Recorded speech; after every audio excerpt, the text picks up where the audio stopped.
নমস্কার, দেখছেন কলকাতা টিভি। আমি সুচন্দ্রিমা। শুরু করছি চারটে চারদিক। নির্বাচনী প্রচারে রয়েছেন অভিষেক বন্দ্যোপাধ্যায়। সরাসরি নজর রাখবো শামসিতে। 100 দিন শ্রমিকের মানুষের টাকা বন্ধ করে রেখেছে। আজকে আন্তর্জাতিক শ্রমিক দিবসের দিন আমাদের অঙ্গীকার নিতে হবে, খেটে খাওয়া মানুষের টাকা যারা বন্ধ করেছে তাদের এমন জবাব দেবো, এমন উচিত শিক্ষা দেবো যে 7 প্রজন্ম তোমাদের মনে রাখবে বাংলার মানুষকে অপমানিত করার ফল কি হতে পারে। সেই শপথটা আজকে নিতে হবে।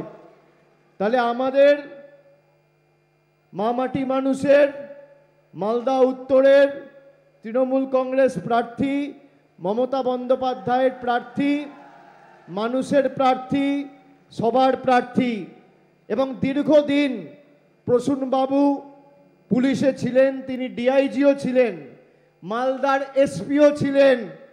সব সময় মালদার মানুষের স্বার্থে তার জীবনের একটা বৃহত্তর সময় তিনি কাজ করেছেন। আগামী দিন এই লোকটিকে সাংসদ করে আপনারা পাঠান, বিজেপিকে কি করে লেজে গোবরে করতে হয় সেই দায়িত্ব দায়ভারটা আমি আমার নিজের কাঁধে এখান থেকে তুলে নিয়ে যাচ্ছি। সকলকে আরেকবার ধন্যবাদ, কৃতজ্ঞতা, প্রণাম, সালাম, অভিনন্দন জানিয়ে আমার বক্তব্য এখানেই শেষ করলাম। ভালো থাকবেন, সুস্থ থাকবেন। জোরে বলুন জয় বাংলা। জোরে, দিল্লিতে যেন ভূমিকম্প হয়। জয় বাংলা। যারা হেলিপ্যাডে আছেন, জয় বাংলা, জয় বাংলা, জয় বাংলা, জয় বাংলা, জয় বাংলা, জয় বাংলা, জয় বাংলা, জয় বাংলা, জয় বাংলা, জয় বাংলা, জয় বাংলা, জয় বাংলা, জয় বাংলা, জয় বাংলা, জয় হিন্দ, জয় হিন্দ, জয় হিন্দ। বন্দে মাতরম, বন্দে মাতরম।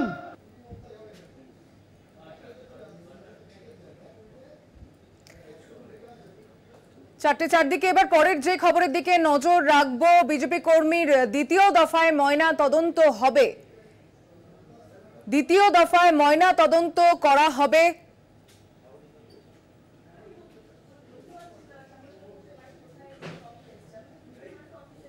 কমান্ড হাসপাতালে দ্বিতীয় দফায় সেই ময়না তদন্ত করা হবে। ময়নায় খুন বিজেপি কর্মী, তার দ্বিতীয় দফায় ময়না তদন্ত করা হবে। এসএসকেএমে এই ময়না তদন্ত দ্বিতীয়বার করা হবে। কমান্ড হাসপাতালে ফরেনসিক বিভাগ না থাকায় সেখানে এসএসকেএমে দ্বিতীয় ময়না তদন্ত। ময়নায় বিজেপি কর্মী দীনবন্ধু মিদ্দার খুনের ঘটনায় দ্বিতীয় ময়না তদন্ত। দ্বিতীয়বার ময়না তদন্ত হবে এসএসকেএমে। কথা বলবো, টেলিফোনে রয়েছেন আমাদের প্রতিনিধি পীযূষ কান্তি নাগ। পীযূষ,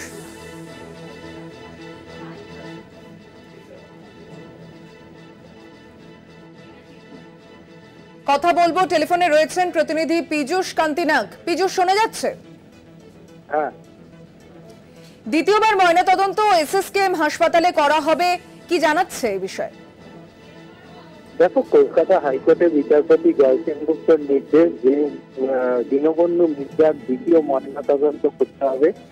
তার যে মৃত্যুর যে ধরন, সেই ধরন থেকে আদালত মনে করছে যে এই ধরনের গলায় ফাঁস দিয়ে আত্মহত্যা করলে সেখানে কেয়ার বা কোনো কিছু অবস্থান অবশ্যই থাকতো, কিন্তু তার এই ধরনের কোনো মেটেরিয়াল পাওয়া যায়নি। আদালতের সন্দেহের জন্য আদালত দ্বিতীয় ময়নাতদন্তের নির্দেশ দিয়েছে।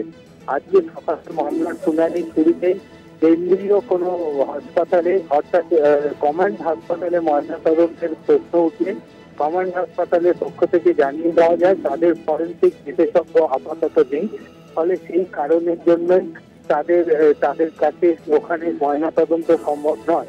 এরপরে বিচারপতি জয় সেনগুপ্ত নির্দেশ দেন যে এসএসকেএম হাসপাতালে ময়নাতদন্ত করতে হবে, ময়নাতদন্তের ভিডিওগ্রাফি করতে হবে, ময়নাতদন্তের পর যে সমস্ত গুরুত্বপূর্ণ প্রক্রিয়া রয়েছে তারও ভিডিওগ্রাফি করতে হবে। পূর্ব মেদিনীপুরের পুলিশ সুপারকে এই সামগ্রিক বিষয়ে সম্পূর্ণভাবে তদারকি এবং নজরদারি করতে হবে। আগামী 7ই মে মামলার পরবর্তী শুনানির দিন ওই শুনানির দিনতে তার ময়নাতদন্তের রিপোর্ট এবং পুলিশকে তদন্ত সংক্রান্ত একটি রিপোর্ট কলকাতা হাইকোর্টে পেশ করতে হবে। রাজ্যের পক্ষ থেকে জানানো হয় যে এক মহিলার জবানবন্দি তারা নিয়েছেন। সেখানে মহিলা বলেছেন যে তিনি বিবাহিত, কিন্তু দীনবন্ধু মিত্রা তার সঙ্গে সম্পর্ক রাখার জন্য বারবার জোর দিচ্ছিল, এমনটাই আদালতের কাছে পেশ করেছেন। আদালত সামগ্রিক বিষয়টি শোনার পরে দ্বিতীয় ময়নাতদন্ত এবং 7ই মে রিপোর্ট জমা দেওয়ার নির্দেশ দিয়েছেন বিচারপতি জয় সেনগুপ্ত। ধন্যবাদ পীযূষ।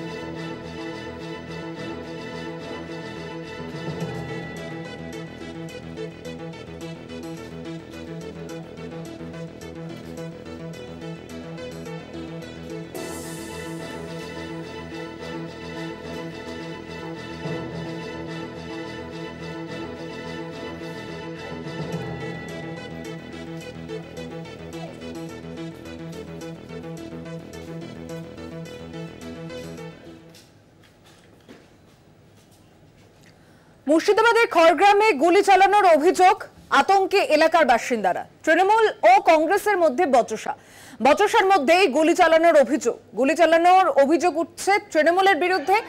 তদন্তে খড়গ্রাম থানার পুলিশ।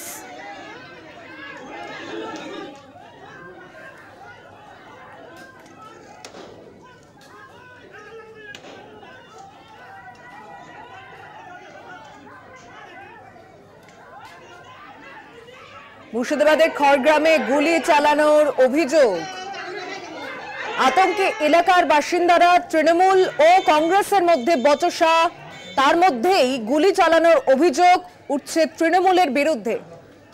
তদন্তে খড়গ্রাম থানার পুলিশ।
একদিকে খড়গ্রামে গুলি চালানোর ঘটনা, অন্যদিকে নবগ্রামে পাওয়া গিয়েছে বোমা। 24 ঘন্টার মধ্যে অ্যাকশন রিপোর্ট তলব করেছে নির্বাচন কমিশন। কি ব্যবস্থা নেওয়া হয়েছে পুলিশের কাছ থেকে জানতে চেয়েছে কমিশন। খড়গ্রামে গুলি চালানোর ঘটনা, অভিযোগ, অন্যদিকে নবগ্রামে বোমা উদ্ধার। দুটি ঘটনাতেই জেলা প্রশাসনের কাছে রিপোর্ট তলব নির্বাচন কমিশনের। 24 ঘন্টার মধ্যে অ্যাকশন রিপোর্ট জমা দিতে হবে কমিশনের কাছে। বিস্তারিত জানবো, টেলিফোনে রয়েছেন প্রতিনিধি সত্য সুন্দর ভট্টাচার্য। সত্য, দেখো, মুর্শিদাবাদের নবগ্রামে যে বোমা উদ্ধারের ঘটনা ঘটেছে, ব্যাগ ভর্তি বোমা পাওয়া গিয়েছে, সেক্ষেত্রে কোথা থেকে এই বোমা এসেছে এবং যেহেতু আগামী 7ই মে তৃতীয় দফাতে মুর্শিদাবাদে লোকসভা নির্বাচন রয়েছে, সেই জায়গায় দাঁড়িয়ে অ্যাকশন টেকেন রিপোর্ট চেয়ে পাঠিয়েছে নির্বাচন কমিশন। আগামী 24 ঘন্টার মধ্যে জেলা প্রশাসনের কাছ থেকে, মুর্শিদাবাদের ডিএম এর কাছ থেকে এই রিপোর্ট চেয়ে পাঠিয়েছে মুখ্য নির্বাচনী আধিকারিকের দপ্তর। অন্যদিকে খড়গ্রামে যে গুলি চালনার ঘটনা ঘটেছে, সেখানে শূন্যে গুলি চালনার ঘটনা ঘটেছে, যদিও গুলিতে কেউ আহত হননি, কিন্তু কংগ্রেস এবং তৃণমূলের মধ্যে সংঘর্ষের কারণে যে গুলি চালনার ঘটনা ঘটেছে সে বিষয়েও কিন্তু ইতিমধ্যেই রিপোর্ট চেয়ে পাঠিয়েছে নির্বাচন কমিশন।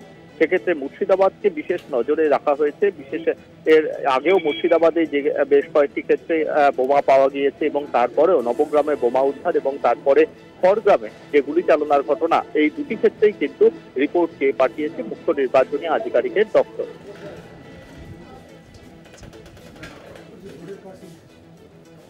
ধন্যবাদ সত্য।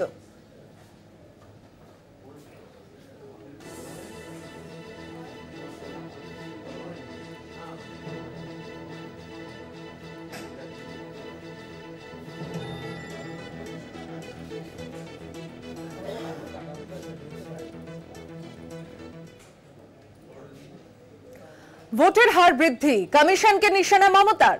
যেখানে বিজেপির পক্ষে কম ভোট পড়েছে সেখানে হঠাৎ ভোট বাড়িয়েছে। ইভিএম কারা তৈরি করলো, কারা চিপ তৈরি করলো, সংখ্যা বাড়লো কি করে? অনেক দিন 19 লক্ষ ইভিএম উধাও। বিজেপি শাসিত রাজ্যগুলি নিজেদের যন্ত্র ঢুকে দেয়নি তো? মানুষের সন্দেহ দূর করুন, নিরপেক্ষ কমিশন হিসেবে দেখতে চায় ভারতবাসী। মানুষের সঙ্গে প্রতারণা যেন না হয়, মালদার সভা থেকে তোপ মমতার। দ্বিতীয় দফা শেষে 4 দিন পর ভোটের চূড়ান্ত হার প্রকাশ করল কমিশন। প্রথম দফার ভোটের চূড়ান্ত হার 66.14%, দ্বিতীয় দফার ভোটের চূড়ান্ত হার 66.71%। প্রাথমিক হিসেবের থেকে ভোটের হার প্রায় 6% বেশি। ভোটের হার বৃদ্ধি নিয়ে প্রশ্ন বিরোধীদের। সংখ্যা না দিলে ভোটের শতকরা হার অর্থহীন। 2014 পর্যন্ত প্রতি কেন্দ্রে মোট ভোটারের সংখ্যা মিলত। কমিশনের ওয়েবসাইটে এই তথ্য পাওয়া যেত। নির্বাচন কমিশনকে অবশ্যই স্বচ্ছ হতে হবে, দাবি সিপিএম এর। প্রায় 6% ভোটের হার বৃদ্ধি কি স্বাভাবিক? প্রশ্ন তৃণমূলের।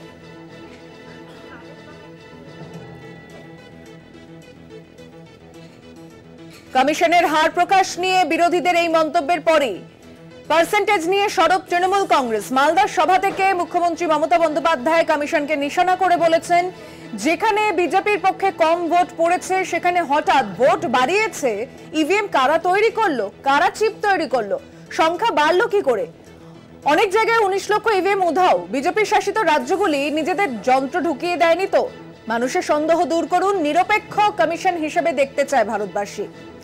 মানুষের সঙ্গে প্রতারণা যেন না হয়, মালদার সভা থেকে তোপ মুখ্যমন্ত্রী। মমতা বন্দ্যোপাধ্যায় কি বলেছেন আজ এ বিষয়ে শুনবো।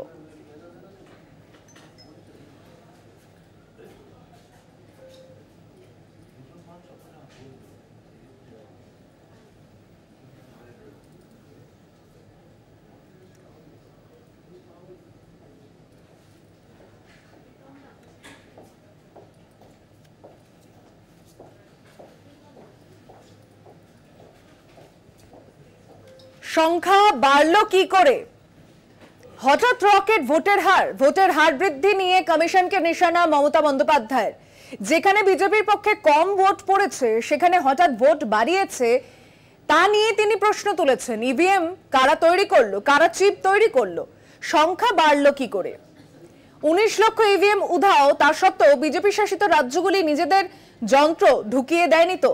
মানুষের সন্দেহ দূর করার জন্য নিরপেক্ষ কমিশন হিসেবে আবেদন করেছেন তিনি। আমি গত রাত্রিরে 9:30-এর সময় হঠাৎ শুনতে পেলাম 5.75% ভোট। যেখানে যেখানে বিজেপির কম ভোট পোল হয়েছিল সেই সব জায়গায় হঠাৎ করে ভোটটা বাড়িয়ে দিয়েছে ইলেকশন কমিশন, একটা নোটিশ জারি করেছে।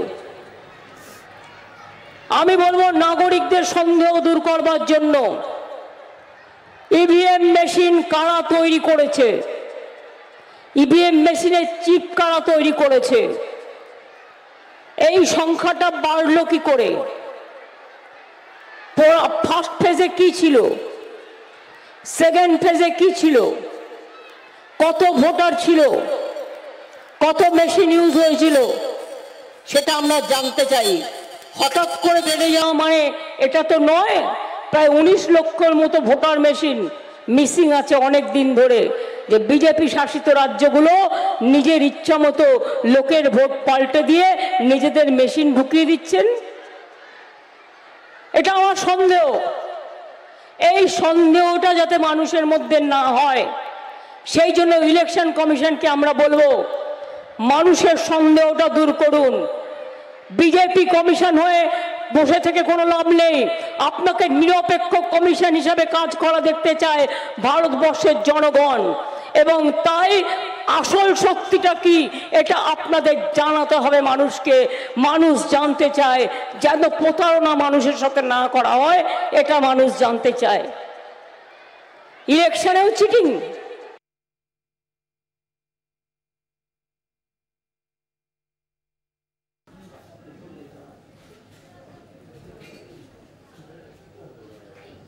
নিরপেক্ষ কমিশন হিসেবে দেখতে চায় ভারতবাসী। নির্বাচন কমিশনের সংখ্যা বাড়ানোর হিসেব নিয়ে মমতা বন্দ্যোপাধ্যায় তোপ দেখেছেন কমিশনের দিকে।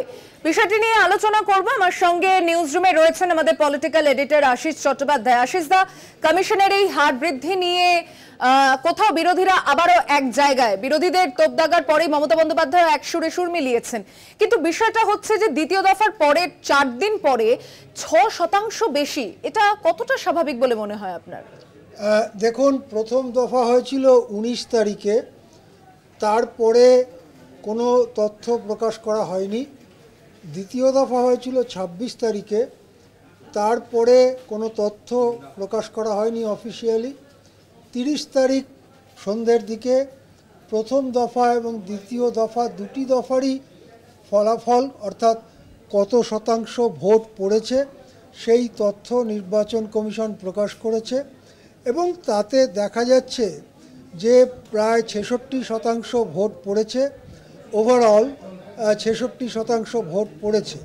কিন্তু যেদিন ভোট হয়েছিল সেদিন ঘণ্টাওয়ারি হিসেব দিচ্ছিল নির্বাচন কমিশন, এবং সেই দিন সন্ধ্যের পরে 7টা নাগাদ যে তথ্য দিয়েছিল নির্বাচন কমিশন তাতে মনে হয়েছিল সংখ্যাটা 60%-র আশেপাশে। দ্বিতীয় দফার ভোট যেদিন হয় 26 তারিখে, সেদিনও সারা ভারতবর্ষের ছবিটা ছিল 60%-এর আশেপাশে। পশ্চিমবঙ্গের যে কেন্দ্রগুলো সেখানে অবশ্য তার থেকে বেশি ছিল, কিন্তু যখন গতকাল ভোটদানের চূড়ান্ত হার জানিয়েছে নির্বাচন কমিশন অফিসিয়ালি, তখন দেখা যাচ্ছে যে ভোটের দিন সন্ধ্যের পরে যে তথ্য দেওয়া হয়েছিল তার থেকে প্রায় 6% বেড়ে গেছে। আমরা জানি যে অল্প কিছু বাড়তে পারে, কেননা কোনো ভোটটা শেষ হওয়ার ঠিক আগে যদি অনেক ভোটার এসে যান তাহলে 6টার সময় ভোট শেষ হলেও তাদের হাতে টোকেন দেওয়া হয় এবং সেই টোকেন নিয়ে তারা অপেক্ষা করেন। কোনো বুথে এরকম হতে পারে যে রাত 8টা, সাড়ে 8টা, 9টা পর্যন্ত ভোট চলে। সেই জন্য সাধারণভাবে দেখা যায় যে ওই দিন সন্ধ্যেবেলা, ভোটের দিন সন্ধ্যেবেলা 7টা নাগাদ নির্বাচন কমিশন যে তথ্য দেয় সেটা ফিল্ড থেকে এসেছে হয়তো ঘন্টা দুয়েক আগে, 5টা রিপোর্ট দেয়। তারপরে যখন চূড়ান্ত রিপোর্ট গণনা করা হয় তখন 1%, 1.5%ও বেড়েছে এরকম দেখা গিয়েছে। 2014, 2019-এর ভোটগুলোতে এরকমই ছবি ছিল, কিন্তু এবারে 6% বেড়ে যাওয়া সম্পূর্ণ একটা নজিরবিহীন ঘটনা, এবং স্বভাবতই এটা নিয়ে প্রশ্ন মানুষের মনে উঠছে। আরেকটা কথা হচ্ছে যে এক একটা লোকসভা কেন্দ্রে মোট ভোটার কত এবং তার মধ্যে কতগুলি ভোট পড়েছে এই তথ্য কিন্তু দেয়া হয়নি। আমাকে যদি বলা হয় 60% ভোট পড়েছে, তার মানে তো আমি হিসেব করতে পারবো না যে তাহলে কতগুলো ভোট পড়েছে, যদি না আমাকে মোট ভোটারের সংখ্যা জানানো হয়। সেইটা কিন্তু নির্বাচন কমিশন গতকাল রাত্রে যে তথ্য প্রকাশ করেছে তাতে নেই। সুতরাং এটা একটা গুরুতর প্রশ্ন তৈরি করেছে। সে ব্যাপারে সরব হয়েছেন মুখ্যমন্ত্রী মমতা বন্দ্যোপাধ্যায়। একটা রাস্তা আছে, সেটা হচ্ছে পোলিং এজেন্ট যারা বসেন বুথে তাদেরকে একটা ফর্ম ফিল আপ করতে হয় যখন ভোট শেষ হয়ে যায়, তাতে কতজন ভোটার ছিলেন ওই বুথে বা পোলিং স্টেশনে, তার মধ্যে কতজন ভোট দিলেন এই সংক্রান্ত তথ্য নথিবদ্ধ করা হয়, কতগুলি বাতিল করা হয়েছে ভোট এ সংক্রান্ত তথ্য ইত্যাদি তথ্য নথিবদ্ধ করা হয়, এবং সেখানে প্রিসাইডিং অফিসারের সই এবং সিল থাকে। সেটা মেলাবার একটা সম্ভাবনা থাকছে, যদিও সব জায়গায় পোলিং এজেন্ট খুব সিরিয়াসলি সেই ফর্ম এনে পার্টির ঘরে দেবেন এটা মনে করার কোনো কারণ নেই। যাই হোক, 6% ভোট বেড়ে যাওয়ার যে অভিযোগ সামনে আসছে সেটা কিন্তু ভারতীয় গণতন্ত্রের পক্ষে খুবই ক্ষতিকর একটা অভিযোগ। ঠিকই। অনেক ধন্যবাদ আশিস দা। আশিস চট্টোপাধ্যায় আমাদের পলিটিক্যাল এডিটর, কথা বললাম তার সঙ্গে। একটা বিরতি নিয়ে ফিরছি, সঙ্গে থাকবেন 4:04 দিকে।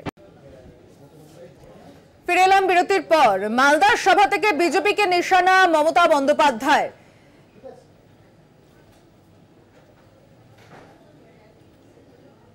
মালদায় ভোট প্রচারে মমতা বন্দ্যোপাধ্যায় বিজেপিকে একাধিক ইস্যুতে তিনি আক্রমণ করেছেন।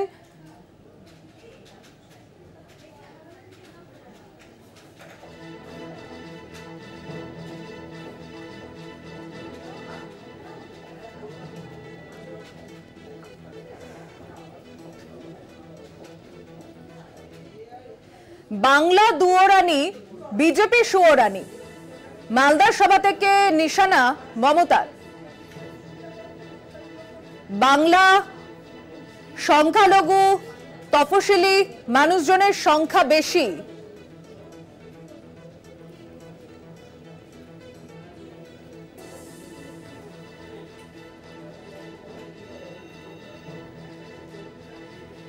বাংলায় সংখ্যালঘু দলিত তফসিলি বেশি, তাই বাংলা দুয়োরানি, বিজেপি সুয়োরানি। মালদার সভা থেকে নিশানা মমতার।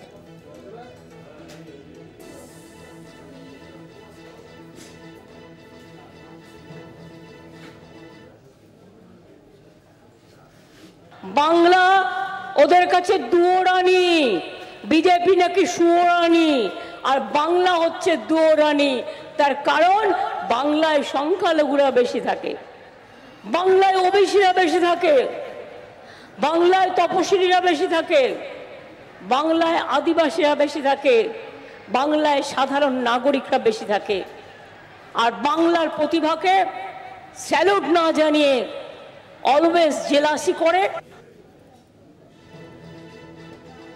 মালদার সভা থেকে নিশানা মমতা বন্দ্যোপাধ্যায়। বাংলায় বেশি সংখ্যালঘু দলিত তফসিলি, তাই বাংলা ওদের কাছে দুয়োরানি। মালদার সভা থেকে নিশানা মমতার।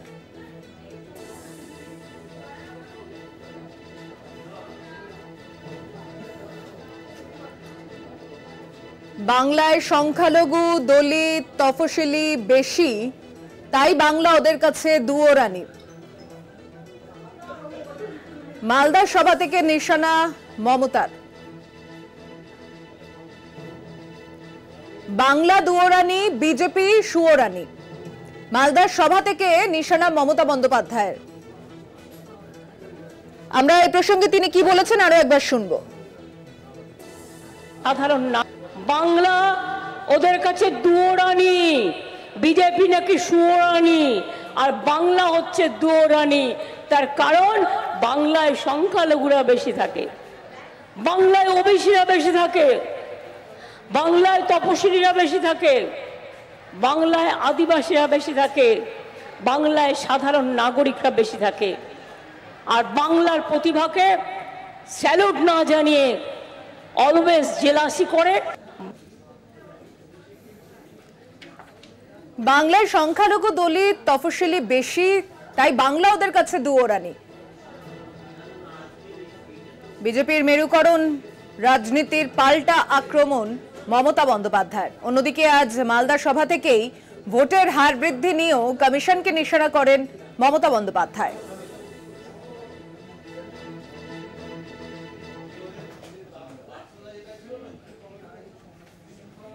নিচ্ছে আরো একটা বিরতি, সঙ্গে থাকবেন। ফিরে এলাম বিরতির পর। 4:04 দিকে চোখ রাখবো যে খবরের দিকে। পদ থেকে সরানো হলো কুণাল ঘোষকে।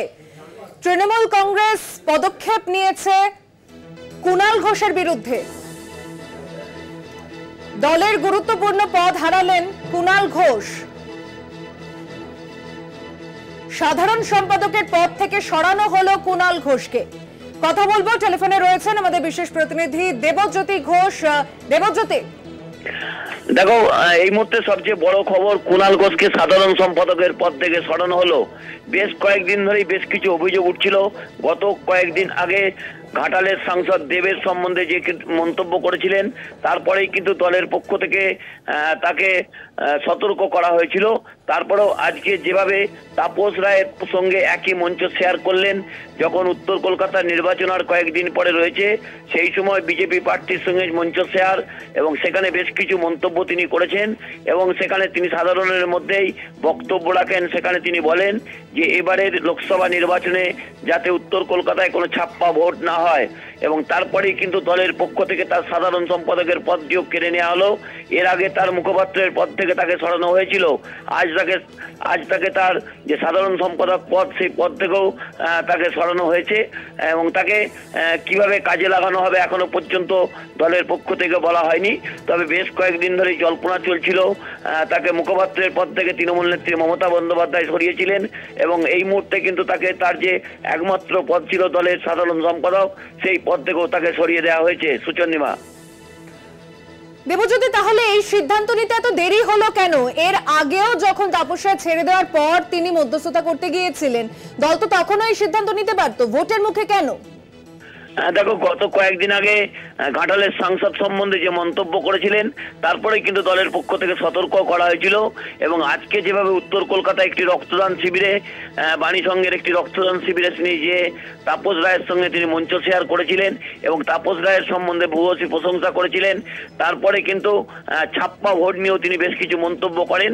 তারপরে কিন্তু দলের পক্ষ থেকে তার ইস্তফাপত্রকে গ্রহণ করা হয়, যে ইস্তফাপত্র তিনি বেশ কিছুদিন আগেই পাঠিয়েছিলেন, এবং তাকে সাধারণ সম্পাদকের পদ থেকেও সরিয়ে দেওয়া হলো। ধন্যবাদ দেবজ্যোতি ঘোষ, বিশেষ প্রতিনিধি, কথা বললাম তার সঙ্গে। আগেই ইস্তফাপত্র পাঠিয়েছিলেন কুণাল ঘোষ, সেই ইস্তফাপত্র এবার গৃহীত হলো, পদ হারালেন কুণাল ঘোষ, ইস্তফাপত্র গৃহীত হয়েছে তৃণমূলের তরফে, সাধারণ সম্পাদকের পদ থেকে সরানো হলো কুণাল ঘোষকে। আজ উত্তর কলকাতায় বিজেপি প্রার্থী তাপস রায়ের আহ্বানে এক রক্তদান শিবিরে যোগ দিয়েছিলেন কুণাল, এবং সেখানেই বক্তব্য রাখতে গিয়ে তিনি উত্তর কলকাতায় ছাপ্পা ভোট যাতে না হয় সেই আবেদন জনসাধারণের সামনে মঞ্চে দাঁড়িয়ে করেন। আর এতেই ক্ষুব্ধ তৃণমূল। মুখপাত্রের পদ শুধু নয়, দলের সাধারণ সম্পাদকের পদ থেকে সরানো হলো কুণাল ঘোষকে। আজ রক্তদান শিবিরে উত্তর কলকাতার সেই মঞ্চে কি বলেছিলেন তিনি একবার শোনাবো। শেষ চেষ্টা করেছিলাম এক পরিবারের মধ্যে রাখতে, কারণ তাপসদা আমাদের খুব প্রিয় পাত্র। তাপসদার দরজা সারা দিন সারা রাত মানুষের জন্য, কর্মীদের জন্য খোলা থাকে। তাপসদা যেভাবে মানুষকে পরিষেবা দিয়েছেন অতীতেও, সেটা রাজনীতিবিদ তাপসদার একটা বড় ফ্যাক্টর। যখন তখন যে কোনো কর্মী, দলের কর্মী তাকে পায়, কিন্তু দুর্ভাগ্য রাজনীতির ময়দান আমরা একটা উল্টো দিকে পড়ে গেছি। বলে আপনারা যদি বলেন প্রার্থী, ভোটের প্রার্থী, আমি এখানে কোনো দলের মন্তব্য করতে চাই না, আমাদের দলের প্রার্থীও এখানে ভোটে লড়ছেন, সর্বভারতীয় তৃণমূল কংগ্রেসের প্রার্থী সুদীপ বন্দ্যোপাধ্যায় লড়ছেন। আবার প্রার্থী হিসেবে ব্যক্তিগতভাবে তাপসদাকে আমি কোথাও জনপ্রতিনিধি হিসেবে 1 ইঞ্চি পেছনে রাখতে পারবো না, কারণ তাপসদা মানুষ হিসেবে, সংগঠক হিসেবে দরজা খুলে, মন খুলে মানুষের জন্য কাজ করে। দুর্ভাগ্য উল্টো দিক, ফলে আমরা আমাদের দলের প্রার্থীর জন্য কাজ করব, তাপসদার সহকর্মীরা তাপসদার জন্য কাজ করবে, বাকিটা মানুষের উপর। এখানে কোনো ছাপ্পা ভোট হবে না, যার ভোট তাকে দিতে দিন, মানুষ ঠিক করে নিন প্রকৃত প্রার্থী। যদি কোথাও কোনো ছাপ্পা হয় জেনে রেখে দেবেন, তৃণমূল কংগ্রেস নেতৃত্বই বারণ করবে একটা ভোট যেন মানুষের ইচ্ছার বাইরে কোনো বুথে কোনো অবস্থায় না পড়ে। আমরা শুনলাম আজকে উত্তর কলকাতায় যে মঞ্চে তাপস রায়ও আমন্ত্রিত ছিলেন কুণাল ঘোষ, সেই রক্তদান শিবিরের মঞ্চ থেকে তাপস রায়ের ভূয়সী প্রশংসা করেছেন। একই মঞ্চে থেকে উত্তর কলকাতায় ছাপ্পা ভোট যাতে না হয় জনসাধারণের কাছে সেই আবেদন করেছেন। আর এতেই ক্ষুব্ধ তৃণমূল। কুণাল ঘোষের ইস্তফাপত্র আগেই দেওয়া ছিল দলের কাছে, আজ সেই ইস্তফাপত্রই গৃহীত হলো, তাকে দলের সাধারণ সম্পাদকের পদ থেকে সরানো হয়েছে। কুণাল ঘোষ দলের পদ থেকে তাকে সরানো হলো, সাধারণ সম্পাদকের পদ থেকে সরানো হলো কুণাল ঘোষকে।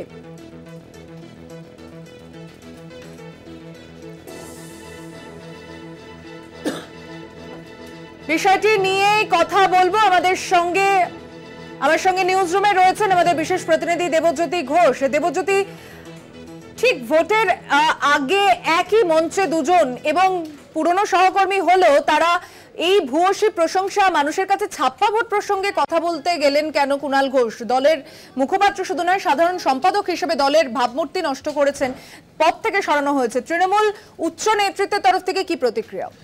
দেখো, গত কয়েকদিন আগের একটি ঘটনা, তিনি দেবের বিরুদ্ধে যে মন্তব্য করেছিলেন, তারপরে কিন্তু দলের পক্ষ থেকে গত দুদিন আগে তাকে সতর্ক করা হয়েছিল। কিন্তু আজ সকালেও তিনি যখন আজকে উত্তর কলকাতার বাণী সংঘের একটি রক্তদান শিবিরে গেছিলেন, সেখানে উত্তর কলকাতার জেলা সভাপতি ছিলেন ভারতীয় জনতা পার্টির তমগ্ন ঘোষ এবং তার সঙ্গে ছিলেন তাপস রায়, এবং সেই রক্তদান শিবিরেই কুণাল ঘোষ বেশ কিছু মন্তব্য করেন, তা নিয়েই কিন্তু জল্পনা শুরু হয়। সেখানে তিনি তাপস রায়ের ভূয়সী প্রশংসা করেছেন। প্রায় 20 থেকে 25 মিনিটের যে বক্তব্য, প্রথম থেকে শেষ পর্যন্ত তিনি তাপস রায়ের ভূয়সী প্রশংসা করলেন এবং কোনো সময় তমগ্নরও তিনি প্রশংসা করেছেন। তারপরে শেষ যেটি কথা বলেছেন তা নিয়েই কিন্তু বিতর্ক শুরু হয় তৃণমূলের অন্দরে, এবং তারপরেই কিন্তু তাকে দলের পক্ষ থেকে এই ব্যবস্থা তার বিরুদ্ধে নেওয়া হয়েছে। তিনি বলেছেন যে আপনারা লক্ষ্য রাখবেন উত্তর কলকাতায় যাতে ছাপ্পা ভোট না হয়। তারপরেই কিন্তু তড়িঘড়ি ভারতীয় জনতা পার্টির পক্ষ থেকে তারা পথে নামেন, বলেন যে কুণাল ঘোষই আজকে স্বীকার করছেন যে উত্তর কলকাতার ছাপ্পা ভোট তার মানে হয়। সেই কথা উত্তর কলকাতার বিজেপি তৃণমূল কংগ্রেসের একেবারে নেতা তিনিও স্বীকার করছেন। তারপরে কিন্তু দলের পক্ষ থেকে এই ব্যবস্থা নেওয়া হয়েছে, কঠিন পদক্ষেপ নেওয়া হয়েছে। তবে দেখো, দলের পক্ষ থেকে একটা সুবিধা হয়েছে, কারণ তিনি দুটি পদ থেকে ইস্তফাপত্র গত কয়েকদিন আগে পাঠিয়েছিলেন। একটি তিনি মুখপাত্রের পদে ছিলেন, সেই পদ থেকে তখনই তার ইস্তফাপত্রটি গ্রহণ হয়েছিল। যে দ্বিতীয় পদে তিনি ইস্তফাপত্র সেই সময় দিয়ে রেখেছিলেন, সেটিও কিন্তু আজকে দলের পক্ষ থেকে গ্রহণ করা হয়েছে। অর্থাৎ কুণাল ঘোষের যে দুটি ইস্তফাপত্র, দুটো ইস্তফাপত্রই গ্রহণ করা হলো।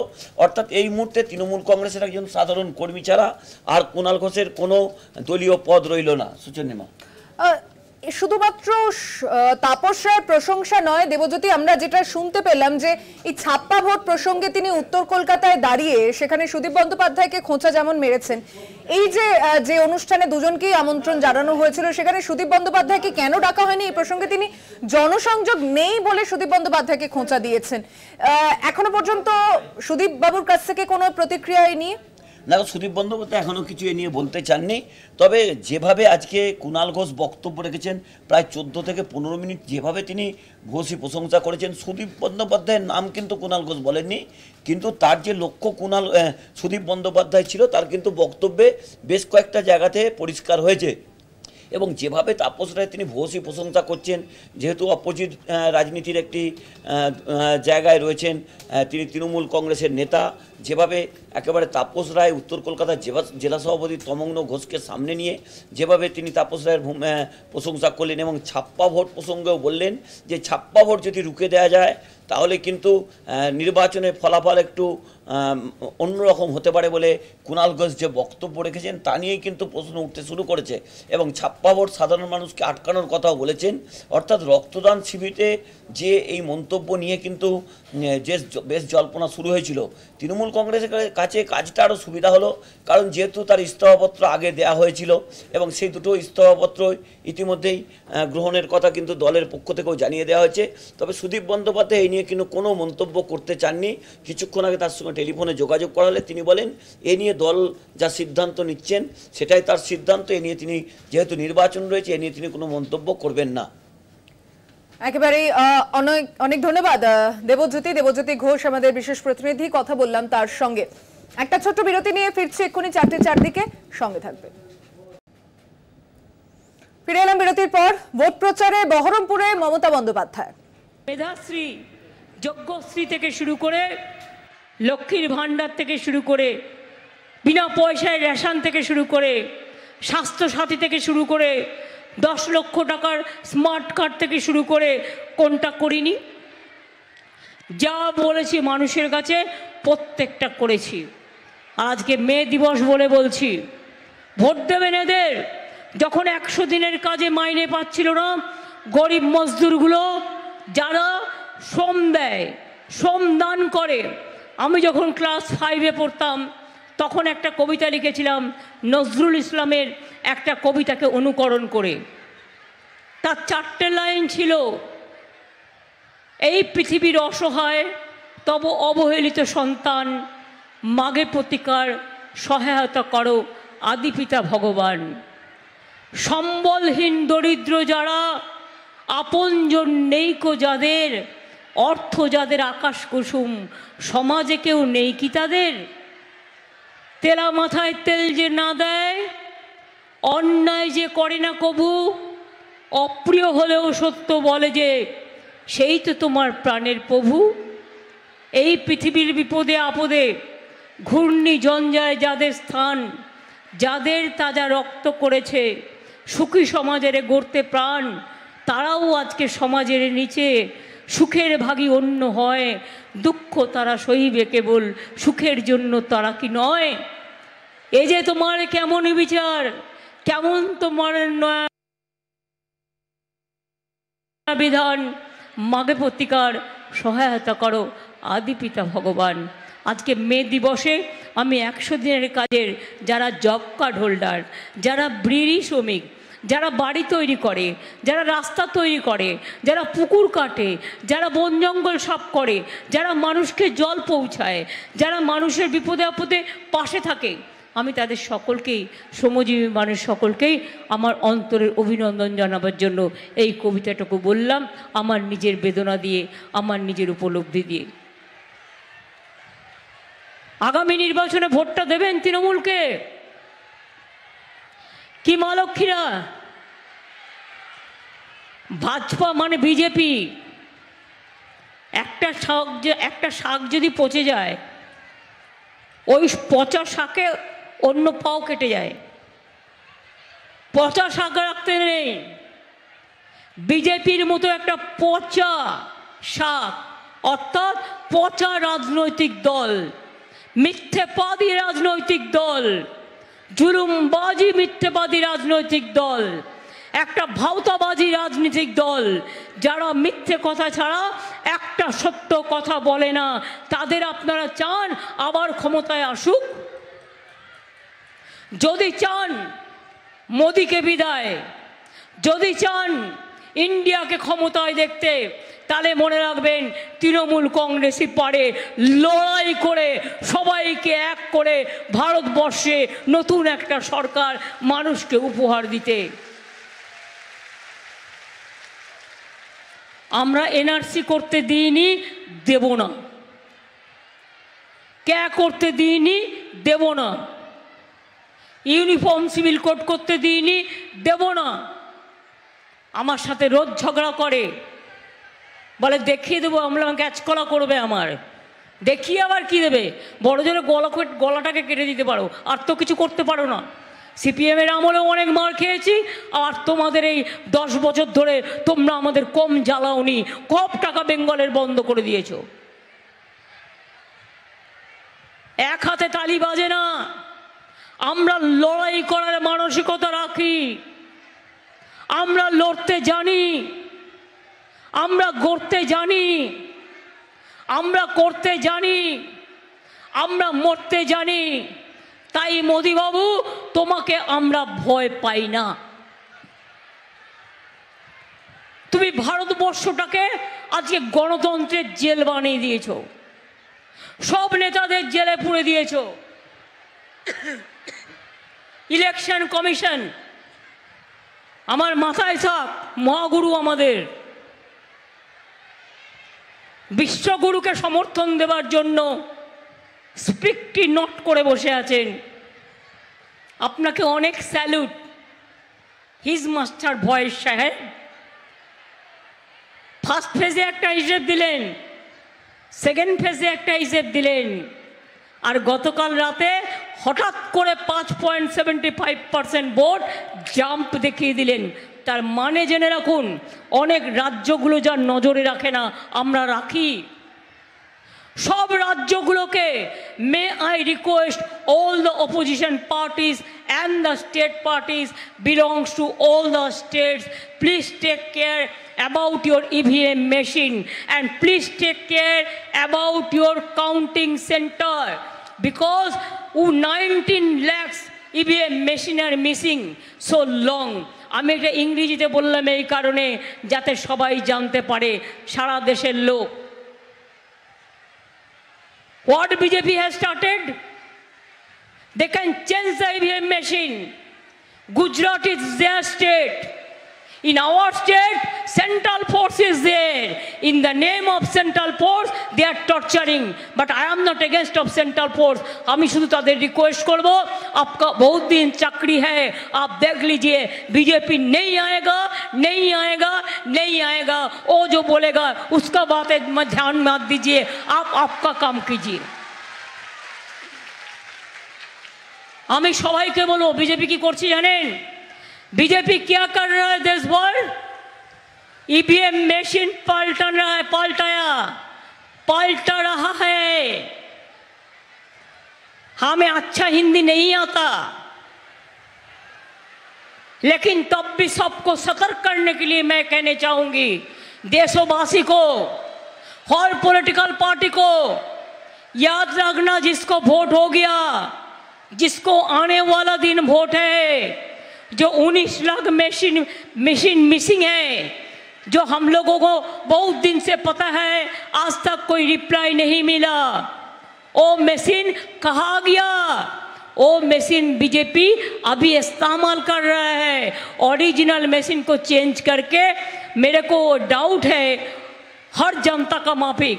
इसी के लिए हम लोगों ने जानने चाहते हैं इलेक्शन कमीशन से, कितना असेंबली में, कितना बूथ में, कौन वोटिंग परसेंटेज हुआ है, क्या वोटिंग परसेंट हुआ था, कितना आदमी वोट दिया था, इसको डिटेल्स रहना चाहिए। You cannot jump the vote within 3-4 days about 5.75%. This is fair enough. Everybody must counter this issue. আমাদের পার্টির পক্ষ থেকে আমরা চিঠি দিচ্ছি ইলেকশন কমিশনকে, আমরা লিখেছিও যেখানে যেখানে লিখবার, সবাইকে রিকোয়েস্ট করছি, ask the election commission, meet the election commission and take care about your all voting machine, EVM machine and chips. কে চিপগুলো তৈরি করেছে? রাত্রিবেলায় কাউন্টিং সেন্টারে গিয়ে হঠাৎ করে যেখানে অপোজিশন পার্টি উইক ঢুকে যাচ্ছে, গিয়ে সেখানে তালাটা ভেঙে দিচ্ছে, ভেঙে দিয়ে মেশিন বদলে নিচ্ছে, নিয়ে সেখানে বিজেপিকে ভোট দেওয়া মেশিন ঢুকিয়ে দিচ্ছে। মানুষ কিন্তু এখন তাই বলছে, সন্দেহ দানা বাঁধছে। আমরা চাই মানুষের স্বার্থে, I am not blaming anyone. Please ensure the safety and security of the democracy. My humble regards and my humble request to be the election commission that it cannot be jumped after 4 days the election voting percentage.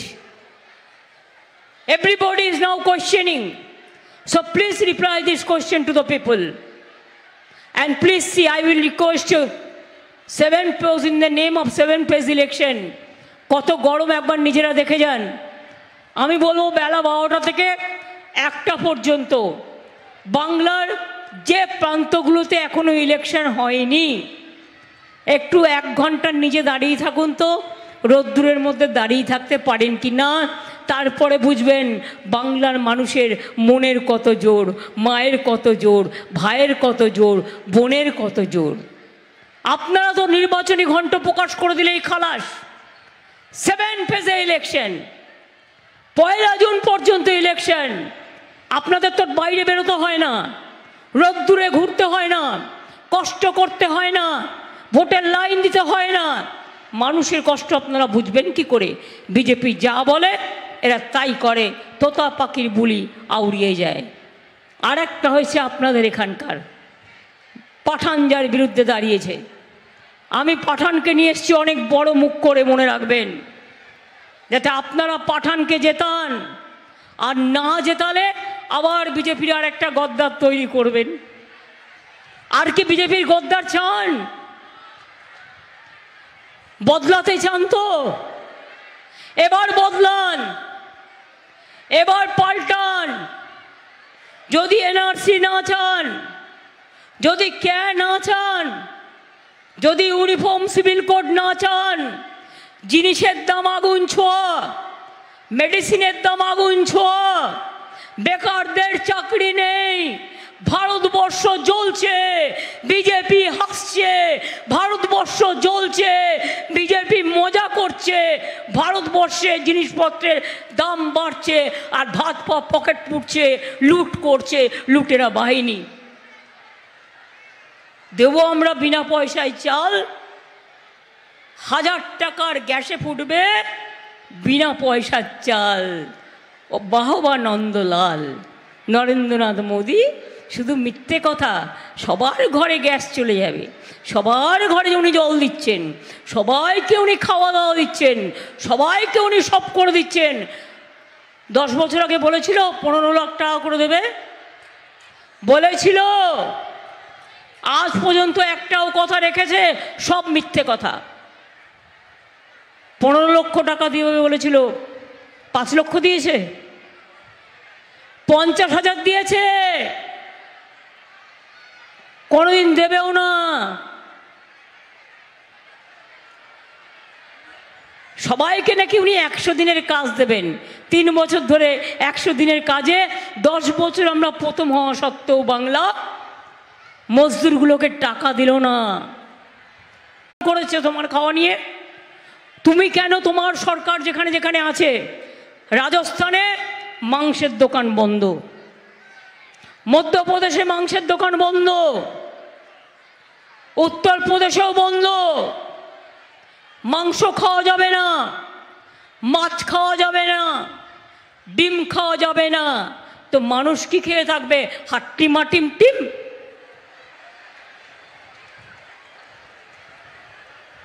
আর তোমার মাথায় ছাতা ধরে বেড়াবে বিশ্বগুরু। ভয়ে তো বুকটা করছে দুরু দুরু। ফার্স্ট ফেজ সেকেন্ড ফেজ হওয়ার পরে মুখটা কেমন ফ্যাকাশে হয়ে গেছে, তাই ভয়ে ভয়ে এখন ইলেকশনের ভোট বাড়াচ্ছে এবং ভোট মেশিন নিয়ে কারচুপি করছে। তাই সবাইকে সাবধান থাকতে বলছি, এটা মিথ্যে কথা নয়। কি মা লক্ষ্মীরা বলছে 3 মাস বাদে নাকি লক্ষ্মীর ভাণ্ডার বন্ধ করে দেবে। এত বড় সাহস হয় ওদের? করতে দেবেন? করতে দেবেন? বা তোদের টাকা নাকি রে, না তোর দিল্লির টাকা? যে এত বড় সাহস তোদের? বলুন, সাহস থাকা ভালো, দুঃসাহস থাকা ভালো ভালো না, স্পর্ধা থাকা ভালো, আর স্পর্ধা থাকা ভালো নয়। অনেক হয়েছে, আর নয়, অনেক বেড়েছো। 10 বছরে দেশটাকে বিক্রি করে দিয়েছো, মানুষ বিক্রি করে দিয়েছো, জাতি বিক্রি করে দিয়েছো, ইতিহাস বিক্রি করে দিয়েছো, ধর্ম বিক্রি করে দিয়েছো। তাই অনেক হয়েছে, আর না, অনেক হয়েছে, আর না। খেলা হবে, খেলা হবে, খেলা হবে। কি মা বোনেরা, খেলা হবে, খেলা হবে ভাই বোনেরা। শ্রমিক মজদুর খেলা হবে, ভোটের দিনে খেলা হবে, গণতন্ত্রের খেলা হবে, গণতন্ত্রের উৎসব হবে। সকাল সকাল ভোট হবে, জোড়া ফুলে ভোট হবে, তৃণমূলে ভোট হবে, নিজের ভোট নিজে হবে, বিজেপিকে বিদায় করতে হবে। তাহলে বলুন, আমি বলবো অলি গলি মে চোর হ্যায়, আপনারা সবাই বলবেন বিজেপি চোর হ্যায়। अली गली में शोर है, अली गली में शोर है, बिहार में शोर है, यूपी में शोर है। দেখুন ভাইরা, মায়েরা কত জোরে বলছে, আপনারা চুপচাপ দাঁড়িয়ে আছে। একটু গলাটা খুলুন, রেওয়াজ করুন, রেওয়াজ, গলা ভালো থাকবে। अली गली में शोर है, पूरा देश में चोर है, बीजेपी चोर है, बीजेपी चोर है। আপনারা বলবেন চোর হ্যায়, চোর হ্যায়, बीजेपी चोर है, बीजेपी चोर है, बीजेपी लुटेरा है, बीजेपी झूठा है, बीजेपी झूठा है, बीजेपी झूठा है।